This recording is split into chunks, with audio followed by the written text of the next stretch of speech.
You've heard about poster dunks, buzzer beaters, ankles getting broken, typical basketball drama, right? But what if I told you the real NBA horror story lies inside those squeaky size 15 sneakers? Welcome to the world of foot crimes so disturbing that even a tough-as-nails NBA veteran would shudder. We're talking bunions taking over like mini volcanoes, toes overlapping like a jigsaw puzzle gone wrong, and toenails that have straight up pieced out forever. If you think you're ready for a deep dive into the league's scariest foot secrets, strap in, because this ride's about to get weird. Picture James Harden, one of the craftiest scorers in the game, peeling off his socks before tip-off. It's harmless at first, until you notice those toes. They're crammed together so tightly, it's like they're practicing defense on each other. And the nails, yellow, beat up, basically playing their own contact sport. Harden's out there nailing step-back threes, but his feet are paying a steep price. Every pivot, every sprint, every rocket speed cut is turning his poor toes into pretzels. We love the beard, but if you saw what's happening under those socks, you might never look at him the same way again. And then there's Darryl Armstrong, who spent a whopping 17 seasons playing pro ball and is now an assistant coach with the Mavericks.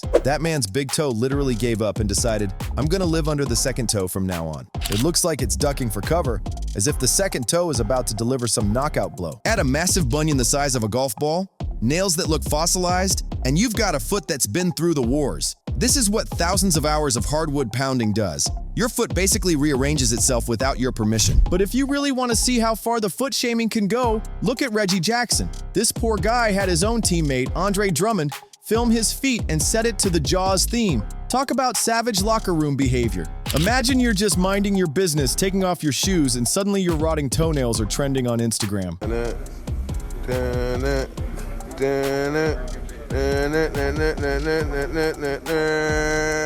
Oh man. The internet lit up with comments comparing Jackson's toes to zombie creatures, sea monsters, you name it. The man's feet went viral for all the wrong reasons. And while it's hilarious, it also shows what kind of damage you can rack up from constant high-speed sprints and sudden stops. Now let's move to someone who's basically had an ongoing saga with his toes, LeBron James. You'd think with all the custom Nikes in the world, the king's feet would be spared this madness. Nope. We've seen beach photos, in-game trainer shots, overlapping toes galore. His pinky toe just hopped on top of the next one like it's getting a piggyback ride. The jokes say his foot is shaped like one of his signature shoes, and I can't even argue. Maybe the shoes are shaped like his foot, or maybe his foot conformed to the shoes. Who knows? Either way, it's further proof that even the greatest players on earth can't escape the relentless friction of basketball footwear. And if LeBron's foot is a tragedy, Joel Embiid's might be downright biblical. Inside the NBA once put his feet on display side by side, letting fans vote on whether they might be the grossest in the league. Toenails look half destroyed. The toes bend in directions that defy logic. People are calling them monstrous. But when it comes to monstrous feet, Shaq is the gold standard, and plenty of folks still say Shaq's are worse. The fact that Embiid even entered that conversation is impressive in its own horrifying way. He's 7 feet of unstoppable talent, but every step he takes is a slap in the face to his poor feet,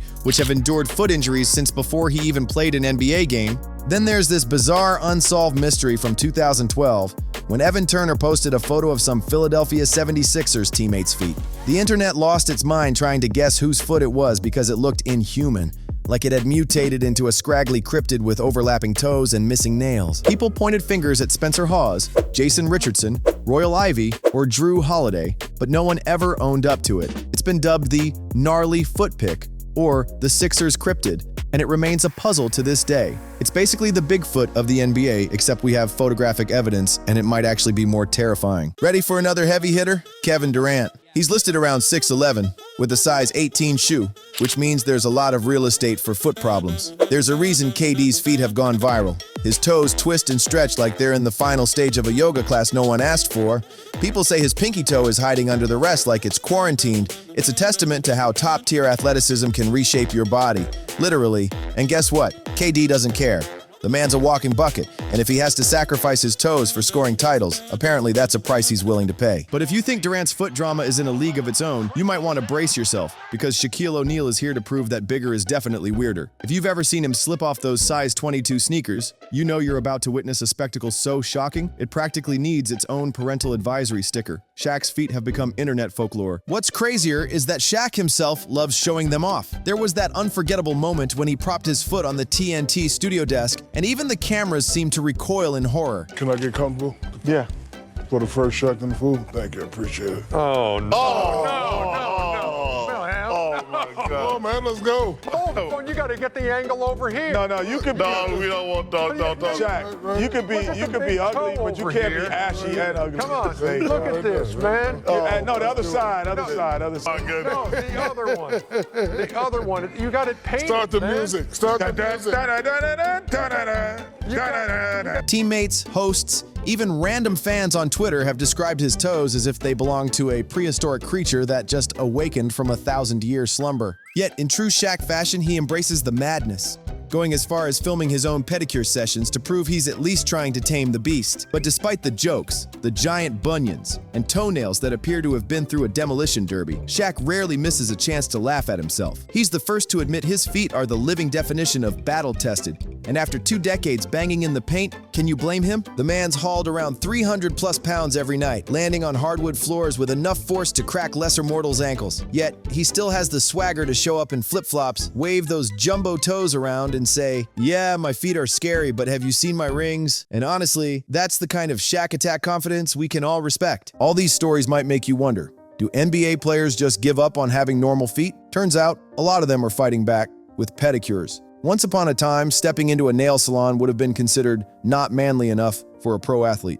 Now, it's as standard as hitting the weight room. When your toes are turning midnight black or your calluses are thick as concrete, a pedicure isn't just a luxury, it's a necessity. Even coaches like Scott Brooks admitted he had hammer toes and dead toenails, so he hopped on the pedicure train. Amir Johnson said he started getting them after he saw Bernie Mac in a salon, and DeAndre Jordan was nudged into it by Terrell Owens. Then we have the real big names, Shaq, LeBron, Wade, who openly talk about regular pedicure sessions. Why? Because they've learned that if you can alleviate foot pain, you're going to move faster, jump higher, and generally not hate your life every time you lace up. It also prevents gnarly infections and ingrown nails, which can legitimately derail a player if it gets bad enough. There's some legit science behind this. The American Academy of Pediatric Sports Medicine actually supports pedicures for serious athletes. When you're throwing on brand new sneakers game after game without breaking them in, you're basically guaranteeing friction and trauma. Some teams like the Atlanta Hawks have entire spa days focused on foot care to keep their guys from hobbling around like grandpas by mid-season. Really, it boils down to this. NBA feet look terrifying because basketball is brutal on the body,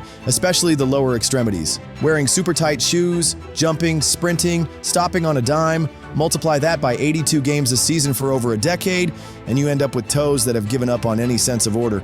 Even Michael Jordan was rumored to get pedicures regularly, and if Mike was doing it back in the day, that tells you all you need to know. So, what can the rest of us learn from the foot crimes of the NBA? Well, if multi-million-dollar superstars can't escape jacked up feet, imagine what's happening to your toes if you're running around in cheap, unsupportive shoes all day. Whether you hoop at the local gym or just walk to work, your feet take the brunt of it. Give them a break. Get shoes that actually fit, take the time to break them in, and maybe, just maybe, treat yourself to a pedicure now and then. You might not become LeBron, but you can at least avoid stepping out of your sneakers with nails that look like they just came back from the dead.